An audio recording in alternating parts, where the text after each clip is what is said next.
L'ancien conseiller spécial du chef de l'État en matière de sécurité, François Béat, a été acquitté ce jeudi, poursuivi pour violation de consignes et incitation des militaires à commettre des actes contraires au devoir et à la discipline. Le ministère public avait pourtant requis début août une peine d'1 an de prison ferme contre lui et ses co-accusés, dont 6 mois avec sursis. Le nouveau ministre de la Justice et garde de Sceaux, Guillaume Gueffa, a échangé avec le procureur général près la Cour de cassation, Firmin Vendée, une première pour renforcer les synergies au sommet de l'appareil judiciaire du pays. 614 drones et missiles ont été lancés dans la nuit de mercredi à ce jeudi sur Kiev par Moscou. Le conflit s'enlise. Des millions d'Ukrainiens ont passé la nuit dans des abris, caves ou stations des métros pendant les frappes. Bienvenue dans ce journal sur Télé 50, poursuivi depuis 3 ans pour complot contre la vie ou la personne du chef de l'État, offense au chef de l'État, violation des consignes et incitation des militaires à commettre des actes contraires au devoir et à la discipline. La haute cour militaire a acquitté ce jeudi François Béat Kassonga, ancien conseiller spécial en matière de sécurité de Félix Tshisekedi. Le ministère public avait pourtant requis début août une peine d'1 an de prison ferme contre lui et ses co-accusés, dont 6 mois avec sursis. La défense avait plaidé l'acquittement, estimant que les faits reprochés n'étaient pas établis. Ont également été acquittés ses co-accusés Guy Vanda Noah Biama et le colonel Pierre Kalenga Kalenga. Cette décision de la haute cour militaire congolaise vient marquer la fin d'un procès qui aura traîné pendant plus de 3 ans. La justice reprocha à Béat d'avoir pris part à une machination visant à renverser ou à attenter à la vie du président de la République Félix-Antoine Tshisekedi Tshilombo. Selon les ministères publics, des enregistrements audio et des témoignages indiquaient que François Béat avait ouvertement critiqué le chef de l'État et comploté avec des éléments dissidents, y compris des militaires. L'accusation s'appuie également sur des remarques négatives formulées sur les habitudes personnelles du président. Elles ont été interprétées comme des menaces à la sûreté de l'État. Arrêté le 5 février 2022, François Béat avait passé 7 mois en détention préventive avant d'obtenir une remise en liberté provisoire pour des raisons médicales. En août 2022, il s'était rendu en France pour des soins où il réside depuis. Le procureur général près la Cour de cassation, Firmin Vendée, a échangé ce jeudi avec l'actuel ministre de la Justice, Guillaume Gueffa. Cette rencontre s'inscrit dans une démarche de courtoisie, de prise de contact, mais aussi de renforcement des synergies au sommet de l'appareil judiciaire du pays. Une fois de plus, Erintier Tambour. C'est une rencontre qui pourrait soulever des questions dans l'opinion, surtout qu'elle intervient moins d'une semaine avant la décision tant attendue contre l'ancien ministre de la Justice Constant Moutamba, poursuivi et accusé par les procureurs généraux Firmin Vendée des détournements de 19 millions de dollars, fonds destinés à la construction d'une prison à Kisangani. À son arrivée au palais de la Justice, le procureur général a été conduit par les protocoles d'État jusqu'au bureau de l'actuel ministre de la Justice, Guillaume Gueffa, pour une séance de travail qui a duré près d'1 heure. Il s'agit de la toute première visite du chef du parquet près la Cour de cassation depuis la nomination de Guillaume Gueffa à la tête du ministère de la Justice. Les échanges ont tourné autour d'un certain nombre de points, en l'occurrence la relance de la relation entre le ministère de la Justice et le parquet général près la Cour de cassation et les boostages de la justice congolaise dans un climat de collaboration mutuelle. Nous avons échangé sur un certain nombre de points, donc ici il n'y a aucun réajustement à faire.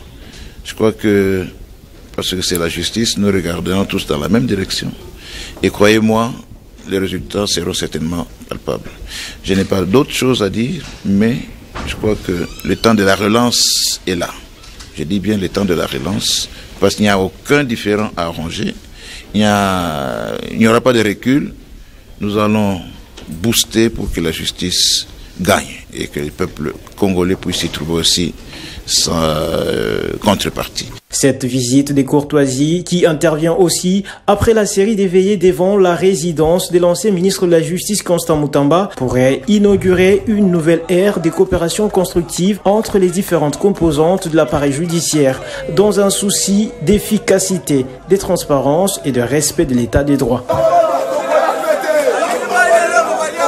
Le ministre belge des Affaires étrangères, des Affaires européennes et de la coopération au développement a reçu en audience le rapporteur adjoint de l'Assemblée nationale, la présence Dominique Munongo Inamizi en séjour de travail dans la ville de Lubumbashi. La rencontre a mis l'accent sur la nécessité de la tenue d'un dialogue national en vue de la réconciliation des filles et fils de la RDC. Cette rencontre a permis également à Maxime Prévost de réaffirmer la disponibilité de l'expertise belge dans la décrispation du climat politique en République démocratique du Congo.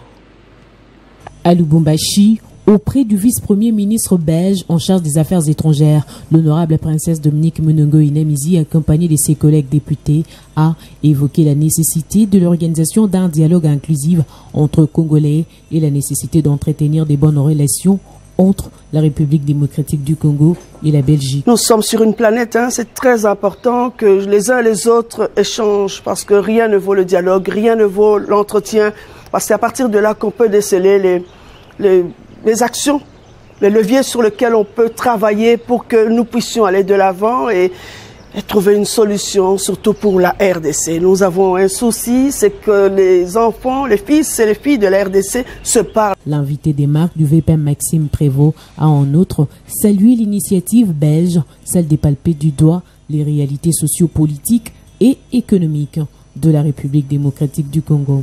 On a eu à décortiquer un peu, à parler de la situation sociale, politique, économique du pays et on était content de voir que, enfin, la Belgique se déplace et fait un effort pour venir à l'écoute des populations et surtout de nous, acteurs politiques, la société civile et autres partenaires. Et donc c'est important. Par ailleurs, signalant que, lors de cette entrevue de plus d'une demi-heure, les deux personnalités ont passé au peigne fin toutes les questions brûlantes de l'heure. Et puis le ministre de l'Emploi et Travail, Massamba Ferdinand, se met à l'écoute des différentes couches et catégories des Congolais. Mercredi, il a reçu plusieurs délégations, dont des députés et des représentants de la jeunesse. L'audience accordée au directeur général de l'Office national de l'emploi, ONEM, a ouvert la série d'activités du ministre national de l'Emploi et Travail, Ferdinand Massamba, ce mercredi 20 août. Maître Fanobé Ngombe a dit sa satisfaction à l'issue de cet tête-à-tête avec l'autorité de tutelle.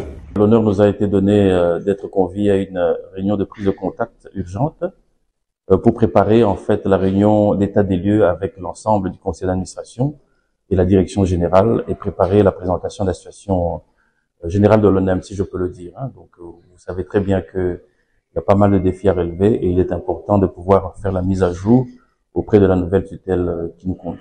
L'autorité est très ouverte, ça c'est tout à fait normal. Et on voit déjà l'intérêt qu'il a manifesté aussitôt arrivé au ministère à nous appeler l'ONEM qui est l'épine dorsale du secteur de l'emploi. En ce jour à Kinshasa pour leur assemblée générale extraordinaire, les présidents des conseils provinciaux de la jeunesse ont bénéficié de l'hospitalité du patron de l'emploi et travail. Il a été question lors de nos échanges de parler de la question de l'emploi de la jeunesse, de l'accès de la jeunesse à l'emploi, que dans les provinces où l'INPP n'est pas installé, que l'INPP soit installé afin de contribuer à la formation professionnelle de jeunes. Également, autonomiser l'INPP dans les provinces où elle existe déjà, mais sous tutelle de certaines directions. L'Excellence a été d'une oreille très attentive et il nous a promis de s'impliquer très personnellement afin que la voix de la jeunesse congolaise en général soit entendue. Les notables des Bouta au Bazuélé, conduits par l'honorable Jean-Trésor Nguéadala, ont aussi été rencontrer le ministre de l'Emploi et Travail, Ferdinand Massamba. Nous avons discuté sur la problématique des duplications dans plusieurs provinces de l'INPP. Il en est de même pour l'honorable Mayani Pakou François, député national de Kalemi au Tanganyika et ancien collègue de travail du ministre Massamba. En tant qu'élu, député national, nous avons tenu à venir lui dire que nous sommes ensemble avec lui. Plusieurs autres délégations, à l'instar des femmes de la Ligue des femmes de l'AFDC, qui n'ont pas manqué des cadeaux à offrir à leurs camarades devenus ministres de l'Emploi et Travail, ou encore de la délégation des jeunes ressortissants du territoire de Nyonzou, le fief électoral du ministre Massamba.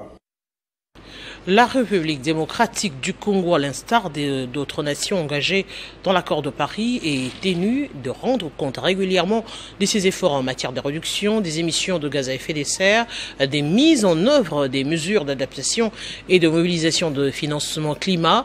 C'est dans ce cadre qu'un atelier de formation technique s'est tenu à Kinshasa, formation clôturée avec succès par la ministre déléguée à l'environnement Arlette Bahati Tito.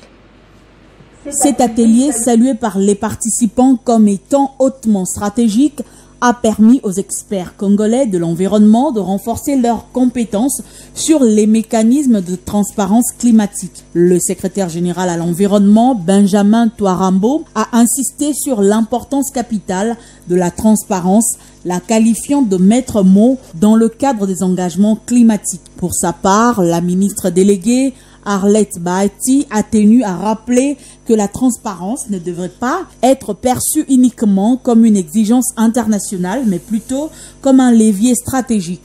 Elle a souligné qu'une telle démarche contribue à renforcer la confiance des partenaires techniques et financiers, tout en démontrant l'engagement politique et juridique de la RDC dans la lutte contre les changements climatiques. La transparence nous permettra non seulement de mieux mobiliser les financements nécessaires à la nouvelle économie du climat, mais aussi de consolider notre crédibilité sur la scène internationale, a-t-elle affirmé. Je voudrais exprimer à ce stade la gratitude du gouvernement de la République démocratique du Congo envers l'initiative pour la transparence de l'action climatique qui apporte un appui déterminant à ces processus, mais également les centres interprofessionnels techniques d'études de la pollution atmosphérique pour leur expertise et leur accompagnement technique, sans oublier toutes les parties prenantes nationales présentes ici, dont l'engagement témoigne de la volonté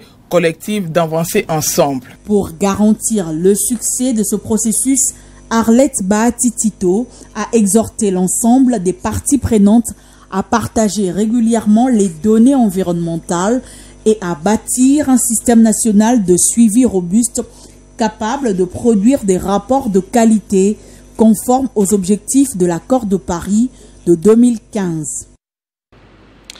Et dans le cadre de la lutte contre la déforestation, la coordination nationale de l'unité de coordination du programme d'investissement pour la forêt a dépêché ses experts dans 3 provinces, dont le Congo central, le Kasaï oriental et le Kasaï. Objectif, améliorer la gestion des paysages forestiers et renforcer les moyens de subsistance des communautés dans les zones de projet. Suivez. Une mission organisée simultanément à Matadi au Congo central, à Mbujimayi, dont la province du Kasaï oriental, et à Chikapa au Kasaï. Une étape décisive vers la concrétisation des activités du projet Pifores sur les terrains. Nous sommes réunis pour passer en revue ensemble l'état d'avancement du projet depuis la dernière année du comité de pilotage et formuler des recommandations à l'équipe de gestion du projet pour un meilleur avancement des activités.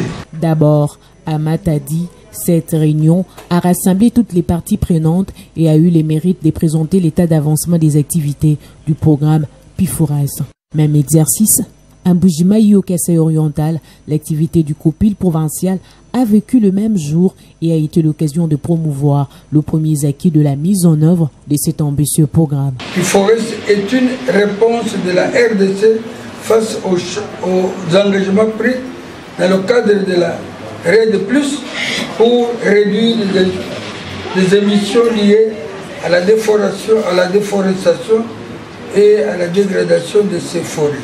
En cette même date, du 30 juillet 2025, Chikapa avait accueilli la toute première réunion de l'année du comité provincial de pilotage du programme d'investissement pour la forêt et la restauration des savanes, Pifores. Globalement, l'avancement, on peut dire que est positif. Le projet, tel que planifié pour l'exercice 2025, était beaucoup plus orienté vers les activités de passation de marché. Et les premiers résultats sont là. Il y a les agences locales d'exécution qui sont presque recrutées pour la province du Kasaï dont je vous parle. Il y a eu beaucoup d'acquisitions qui ont été réalisées pour préparer l'arrivée des agences locales d'exécution. C'est notamment l'acquisition de sachets pour tout ce qui est développement des pépinières avec les communautés.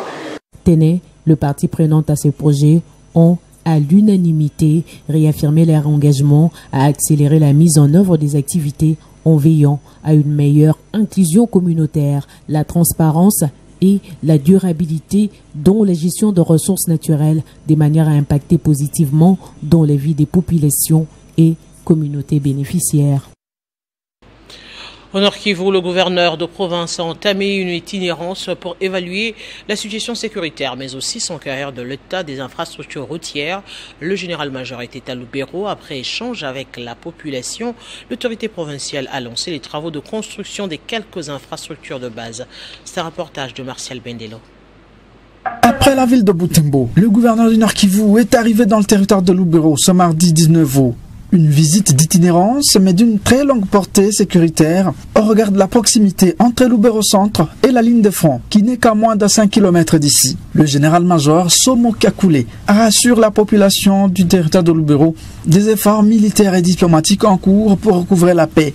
Et pour accompagner ce processus, l'autorité provinciale centre sa gouvernance sur 3 piliers expliqués pour la toute première fois à la population du territoire de Lubero. Présentement, nous sommes dans le territoire de Lubero. Venant ici, le gouverneur de province, le général-major Somo Kakule Evariste, est venu pour une visite d'itinérance. Envie de rencontrer sa population et d'expliquer à cette dernière sa politique de développement de la province du Nord Kivu. Et cette politique est centrée sur 3 aspects. Il y a l'aspect sécuritaire, il y a l'aspect développement avec les infrastructures et enfin il y a cet aspect humanitaire. Mener la guerre et développer la province au même moment, les deux ont été rendus possibles au Nord Kivu par le général-major Evariste Somo.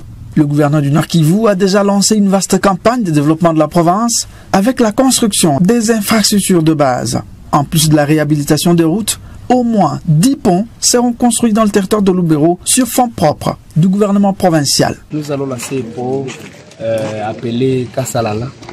C'est un pont qui relie le centre de la commune de Lubero au quartier Moulou. Les travaux sont financés par le gouvernement provincial. Et le gouverneur de la province est venu pour lancer et puis commencer les travaux.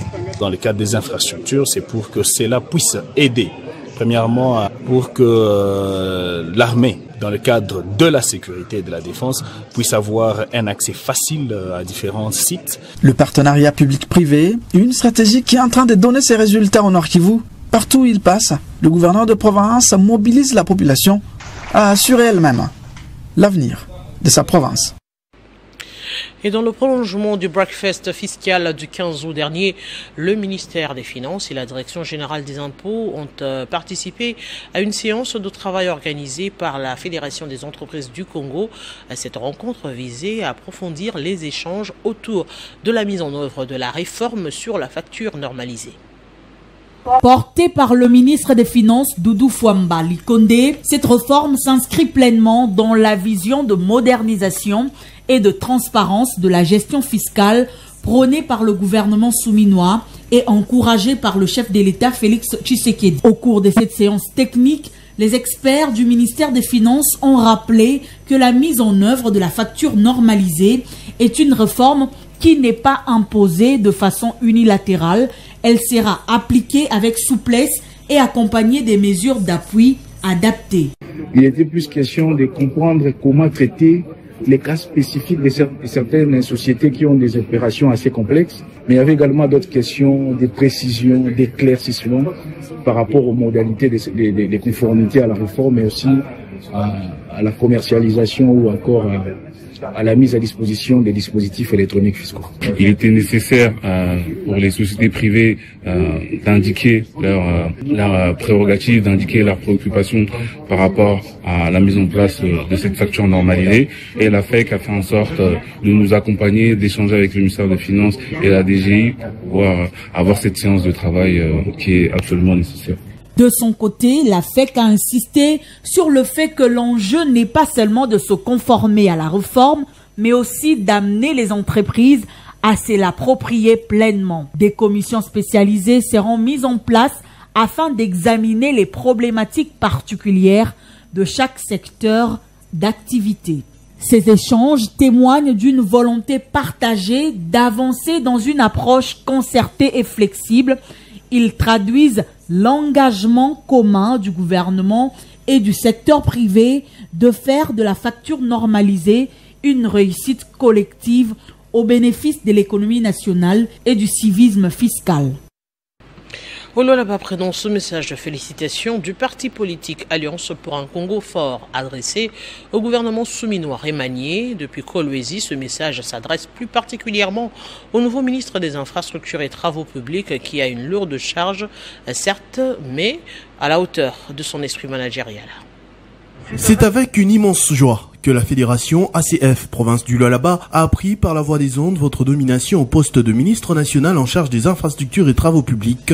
Tout en présentant nos vives et sincères félicitations, nous estimons que ce choix, porté sur votre personnalité, est une marque de confiance du chef de l'État, son Excellence Félix Tshisekedi Tshilombo, à qui nous adressons nos remerciements, mais aussi le couronnement des efforts de votre engagement politique avéré. Votre nomination tombe bien à pic en ce sens qu'elle intervient au moment où notre pays fait face à des défis énormes en matière d'infrastructures de base, et considérant votre management légendaire caractérisé par l'efficience, tout pousse à croire que vous marquerez d'un cachet spécial de ces secteurs dont vous avez désormais la responsabilité. Vous promettant notre soutien indéfectible, nous vous souhaitons plein succès et que le bon Dieu vous accompagne dans vos lourdes charges au sein de ce gouvernement dirigé de main de maître par son Excellence Madame la Première Ministre Judith Suminwa Tuluka. Que vive la République démocratique du Congo, que vive l'ACF Fédération de la province du Lualaba, ACF, Congo uni, Congo fort, Congo puissant. Fait à Kolwezi le 18 août 2025, la Fédération. C'est un signal fort de transparence et d'accessibilité lancé par la réserve stratégique nationale avec sa nouvelle équipe dirigée par Serge Mulumba Kachi. Le service spécialisé de la présidence a annoncé la mise en vente de ces stocks de maïs dans les tout prochains jours. Le sac de 25 kg sera vendu à 35 000 francs congolais. Et cette opération permettra de stabiliser le marché et de garantir l'accès aux denrées de base aux ménages congolais. Commentaire de Gaëtan Koubabourandi. La réserve stratégique générale vient d'annoncer le lancement d'une mise en vente d'un stock important de farine de maïs conditionnée en sacs de 25 kilos au prix de 35 000 francs congolais chacun. Cette mesure s'inscrit dans le cadre d'un renouvellement stratégique des réserves alimentaires nationales. Cette initiative marque donc une étape majeure pour la structure dirigée aujourd'hui par une équipe renouvelée désignée il y a peu par le chef de l'État. On sait notamment que Serge Mulumba Kachi a récemment pris ses fonctions en tant que nouveau coordonnateur succédant à Dadi Bidiafou Makedika. Cette transition est perçue comme un véritable souffle frais pour la RSG, désormais placée sous une nouvelle coordination à l'heure où elle engage une démarche transparente de communication avec la population. En publiant pour la première fois un appel clair à l'achat de ces stocks, la RSG envoie un signal fort de transparence et de proximité. Cette démarche apparaît donc comme une rupture bienvenue avec les pratiques passées et elle est perçue comme une première étape vers une gestion plus efficace et responsable de cette structure stratégique. Du côté observateur, la nouvelle équipe est déjà saluée pour sa réactivité et sa volonté de renforcer la sécurité alimentaire dans le pays. 2 numéros ont été même mis à la disposition du public pour toute information complémentaire, notamment le plus 243 99 45 22 222 et le plus 243 81 91 69 883. S'approprier le concept Kinshasa et Zobonga, le bourgmestre de la commune d'Angili a sensibilisé sa population sur la bonne conduite à suivre pour le développement de cette entité. Ceci intervient après la réunion du Conseil de sécurité élargi aux communes organisée par le gouverneur de la ville, Daniel Bumba. Au cours de cette réunion locale de sécurité élargie, il était question pour le bourgmestre de la commune de Ndjili, Papimbumba Ngalima, de sensibiliser la population sur la conduite à suivre pour le développement de cette entité. Objectif, pallier aux différents défis auxquels fait face le district de la Tchangou en général et la commune de Ndjili. Le boulevard Lumumba, porte d'entrée dans notre capitale, est très sale. On dort et on se réveille les jours suivants. Nous assistons à des étalages qui sont montés en pleine rue. La nuisance sonore diffusée tant par les bars, terrasses, églises et j'en passe ne cesse d'interpeller les communs des mortels. L'insécurité dans nos quartiers, les incursions dans des ménages, les phénomènes Koulouna et le banditisme armé qui sévissent dans nos quartiers. À propos de la situation sécuritaire qui bat son plein dans certains coins de la commune, plusieurs dispositions ont été prises. Nous sommes décidés d'effectuer des itinérances avec même des communes sœurs pour mutualiser nos forces afin de remédier aux problèmes qui dérangent notre population, les problèmes liés à l'insécurité. Au-delà des itinérances que nous allons faire, et vous avez vu, même le commandant district a mis les numéros verts à la disposition de cette population pour alerter et dénoncer tous les actes d'incivisme liés à l'insécurité au sein de notre population. Papimbumba Ngaliema n'a pas oublié d'épingler les infrastructures qui voient le jour et qui subissent une réhabilitation dans cette entité. L'autorité communale de Ndjili a par ailleurs formulé quelques recommandations à l'endroit de ses administrés. Les chefs des quartiers, des rues, les tenanciers des bars et églises, le représentant de la jeunesse, de la société civile, le commandant de la police ont été appelés à se conformer aux lois de la République, à la vision et aux instructions du chef de l'État. Le numéro 1 d'Ndjili les a aussi invités à collaborer ensemble. Pour lier l'utile à l'agréable, des matériels de travail ont été remis aux représentants de tous les 12 quartiers de la commune pour l'assainissement de leur espace. Des brevets de mérite et d'encouragement ont également été remis au numéro 1 d'Ndjili, Papimbumba Ngaliema. Et comme à l'accoutumée, chaque député national est descendu dans son fief électoral pour communier avec sa base. On parle des vacances parlementaires. C'est le cas ici de l'élu de Boendeville, Félix Bosekota, qui a foulé le sol du chef-lieu de la province de la Tchouapa ce jeudi. À sa descente d'avion, le député national et fils du terroir a été chaleureusement accueilli par la population venue de tous les coins, 0 coin de la ville.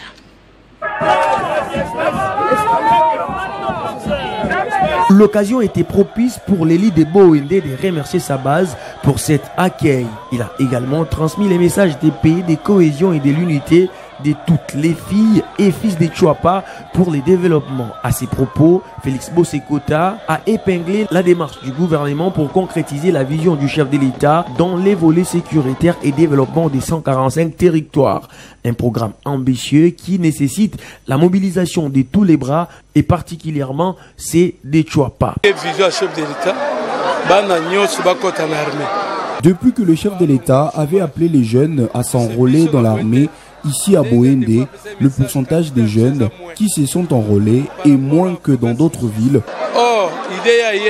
Le chef de l'État, en faisant cet appel, il avait l'idée de créer l'emploi parce que l'armée est un boulot. Voilà pourquoi je suis venu passer le message que personne ne vous manipule. Intégrez l'armée parce que dans l'armée, il y aura des médecins. Dans l'armée, il y a tout type de métiers. Sur les plans sécuritaires, l'élu des Boendé est revenu sur les efforts entrepris par les chefs de l'État pour pacifier l'Est du pays à travers la signature à Washington de l'accord de paix entre la RDC et les Rwanda et celui des Doha au Qatar. Les vacances parlementaires qu'a entamé Félix Bosekota lui permettra d'expliquer à la population des Boendé les actions menées par l'Assemblée nationale pour pousser les gouvernements à matérialiser la vision de Félix Tshisekedi qui tient à l'amélioration du social des Congolais. Il est également question pour Félix Bosekota d'évaluer certaines réalisations en faveur de ses électeurs telles que la construction des ponts et des routes en dessert agricole, ceci pour faciliter l'évacuation des produits agricoles vers les centres de consommation. En lisement du conflit russo-ukrainien, 614 drones et missiles ont été lancés dans la nuit de mercredi à ce jeudi sur Kiev par Moscou. Des millions d'Ukrainiens ont passé la nuit dans des abris, caves ou stations de métro pendant les frappes, rapportent plusieurs sources. Les attaques en Ukraine et en Russie se sont poursuivies ces derniers jours malgré une intense activité diplomatique pour tenter de mettre fin au conflit déclenché en 2022 par l'invasion de l'Ukraine par la Russie. Venons au rappel des principaux titres. L'ancien conseiller spécial du chef de l'État en matière de sécurité, François Béat, a été acquitté ce jeudi, poursuivi pour violation des consignes et incitation des militaires à commettre des actes contraires au devoir et à la discipline. Le ministère public avait pourtant requis début août une peine d'1 an de prison ferme contre lui et ses co-accusés, dont 6 mois avec sursis. Le nouveau ministre de la Justice et garde de Sceaux, Guillaume Nguefa, a échangé avec le procureur général près la Cour de cassation Firmin Vondé, une première pour renforcer les synergies au sommet de l'appareil judiciaire du pays. Et 614 drones et missiles ont été lancés dans la nuit de mercredi à ce jeudi sur Kiev par Moscou. Le conflit s'enlise. Des millions d'Ukrainiens ont passé la nuit dans des abris, caves ou stations de métro pendant ces frappes. Ce journal est complètement terminé. À tous, merci de l'avoir suivi et restez fidèles à Télé 50.